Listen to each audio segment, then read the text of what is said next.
Um caça russo e um norte-americano ficaram a apenas 2 ou 3 quilômetros de distância durante uma operação militar na Síria. O caso gerou tensão, como mostra a correspondente Gislene Nogueira. O Ministério da Defesa da Rússia informou que um caça russo se aproximou de um avião militar norte-americano para identificá-lo. Segundo o porta-voz, a manobra, que deixou as duas aeronaves a apenas 2 ou 3 quilômetros de distância, não era para assustar ninguém. Um porta-voz do Pentágono disse que os jatos militares chegaram a uma proximidade suficiente para uma identificação visual.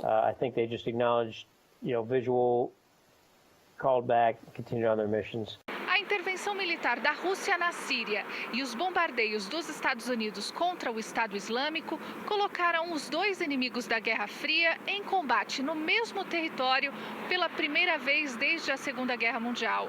As ações levantaram o receio de uma possível confrontação, ainda que acidental. A administração de Barack Obama acusa o governo de Vladimir Putin de atacar oponentes de Bashar al-Assad e apoiar o presidente sírio, que enfrenta uma guerra civil há mais de 4 anos. O ministro de Relações Exteriores da Síria, Sergei Lavrov, disse que os Estados Unidos se recusaram a mandar uma delegação para Moscou e também não querem receber oficiais russos em Washington para discutir a coordenação das ações na Síria. A Rússia afirma que a maioria dos ataques em território sírio foram feitos contra grupos terroristas.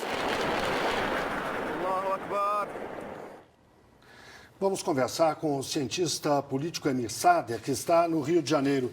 Emir, boa noite. Por que se dá essa situação se tanto os Estados Unidos como a Rússia se opõem ao Estado Islâmico? Boa noite. Originalmente estavam em campos claramente opostos. A Rússia apoiando o governo do Assad e os Estados Unidos apoiando e assessorando militarmente os setores de oposição. De repente começaram a aparecer setores mais radicalizados na oposição, os Estados Unidos ficaram numa situação difícil, disseram que apoiavam apenas setores moderados. Até que entrou o Estado Islâmico, teoricamente é o inimigo frontal de todos. Só que os bombardeios norte-americanos não estavam tendo efeito nenhum.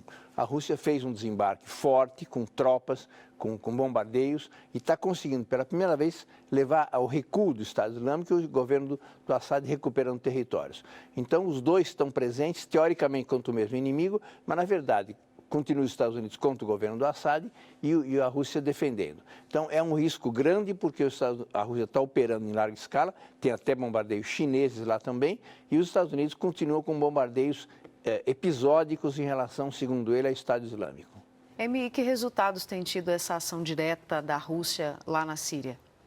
Não, tem tido efeitos pela primeira vez grandes. Anteriormente, apenas as tropas curdas tinham conseguido resistir ao avanço do Estado Islâmico. Nem o exército iraquiano, nem o exército da Síria tinham conseguido.